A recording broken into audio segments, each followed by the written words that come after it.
नमस्कार, तुम्ही पाहत आहात सत्य लोकशब्द न्यूज लाईव्ह. पाहुयात आजच्या विशेष घडामोडी. आज 5-6 दिवस झालं मी इथे उपोषणस्थळी बसलेली आहे. माझी तब्येत सुद्धा आता साथ देत नाहीये. पण एका बापाला घाम फुटणं चाललंय. त्याचे लेकर टेंट मध्ये बसून आहेत. एवढ्या कडकडत्या उन्हामध्ये लेकर बापाच्या प्रेमासाठी मागणी करत आहेत. 2 वर्षामधून बापाला 2 तास सुद्धा लेकरांना भेटायला वेळ भेटला नाही. एवढे माझे चिमुकले बापासाठी तरस आहेत. ते कर्तव्य करता येत नाही तर बारदाट साहेब बाप का झाले? का त्या लेकरांना आयुष्यात आणून त्यांचा त्रास द्यायला लागले? त्यांचा दोष काय आहे?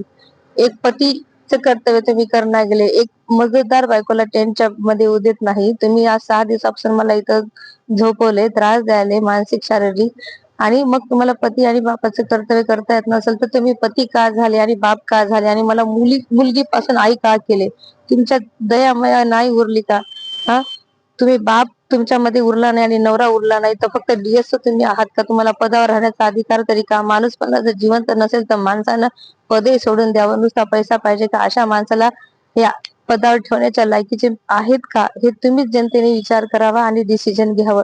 ज्याला तीळ मात्र प्रेम लेकराविषयी आणि बायकोविषयी नाही तो माणूस 6 दिवसापासून सुद्धा त्याला घाम फुटणं, एसीत हिंडायला आणि खायला याची सगळ्यांनी नोंद घ्यावी.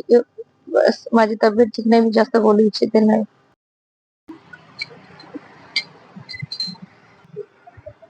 नमस्कार, माझे नाव सिद्धी जगदीश बारजेवार आहे. मी आता 6वी मध्ये शिकते.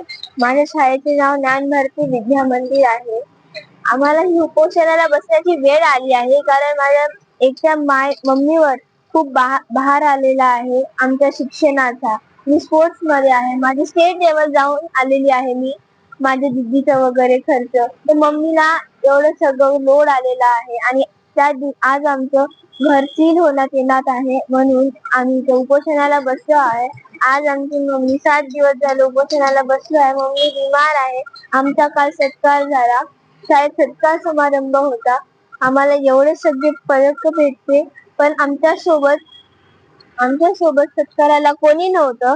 ना मम्मी होती ना पप्पा होते. हे ऐकून इतकं वाईट वाटतं. एका लेकरासोबत एक बाप नाही ना एक माय नाही, इतकं वाईट वाटते. ते कसं बोलावं?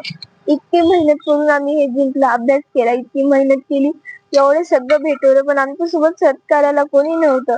फक्त बाकीच्यांचे तोंड बघत राहिलो की सगळ्यांचे किती खुश आहेत, सगळ्यांचे आई वडील कसे आहेत, किती मजा करायले, सगळे पप्पासोबत किती स्तुती करायले. मी मोठी आहे, मी समजून घेऊ शकते. माझा भाऊ छोटा आहे, त्याला नाही समजत अजून. किती समजून घ्यावं? इतकुशा वयात आम्हाला केवढा वेदना सहन कराव्या लागत आहेत. आमच्यावर काय बीतत आहे ते आम्हालाच माहित आहे. माझा भाऊ, त्याला 3 मेडल आहेत, ते बी इंटरनॅशनल एक्झाम्स मध्ये. काल त्याच्या सत्काराला कोणीच नव्हतं. हे ऐकून तो काल घरी आला ना, जेवला ना, पाणी पिला, तसं झोपी गेला. इतकं वाईट वाटतं. असं ती परिस्थिती आम्ही आज कधीच बघली नव्हती. फक्त फिल्म मध्ये बघलं होतं. पोलीस येतात, घर काढतात, उपोषणाला बसतात, न्याय भेटते, झालं. खरं मध्ये आम्हाला ही वेळ आली आहे. स्वप्नातही कोणाला असे वडील भेटून येत. काय फायदा आहे त्यांचा डीएसओ पदाचा, एवढा मोठ्या पदाचा, जे की साधं लेकरांना एक प्रेम, एक क्षणाचा वेळ नाही भेटू शकत. काहीच फायदा नाही या पदाचा. मग काहून आमचे पप्पा आम्हाला असं करायले? आमचा काय दोष आहे? काही चुकी आहे का आमची की आम्ही त्याचं नाव रोशन करायलो? इतके सत्कार भेटले, एक फोन नाही, एक टेक्स्ट नाही, इतकं वाईट वाटतं. त्यांचं काम नाही एकाला बोलायचं, एका लेकराला बोलायचं. ते छोटा आहे, त्याला तरी ठीक आहे, मी मोठी आहे, मला नाही बोलायचं, ठीक आहे. माझ्या मम्मीला नाही बोलायचं, ठीक आहे. ते छोटा आहे, याचा काय दोष आहे? तर काही दोष नाही. ते घरी आलो किती रडला. माझी मम्मी नव्हती, माझे पप्पा नव्हते, काय करावं मी इथं राहून? आम्हाला काहून जन्म घातला दिदी? माझे प्रश्न माझ्याकडे नव्हते, माझ्या मम्मीकडे नव्हतं. माझ्यावर काय बिचारी, तुम्हीच मदत करा. जर आमची काही चुकी असेल तर पप्पाचे हात जोडू, पाय पडू, पण आम्हाला असा अन्याय करू नका. असे पप्पा कोणूनच नाही भेटावे. हो, माझे शाळेचे नाव दिव्या ज्ञान भारती विद्या मंदिर आहे आणि मी इथं माझा काल सत्कार होता व आई वडील मला सत्काराला आणलं म्हणून मुले मला चिडू लागले आणि मी खूप रडत होतो. घरी गेल्यावर मी काही जेवलो पण नाही व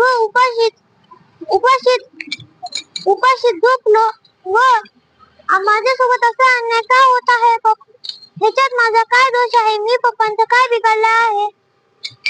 मी पप्पाचं काय बिघडलं आहे? माझं काय दोष? आम्हाला आम्हाला फक्त आम्हाला फक्त एवढंच वाटते की पप्पा घरी यावे व आमच्या सोबत राहावे.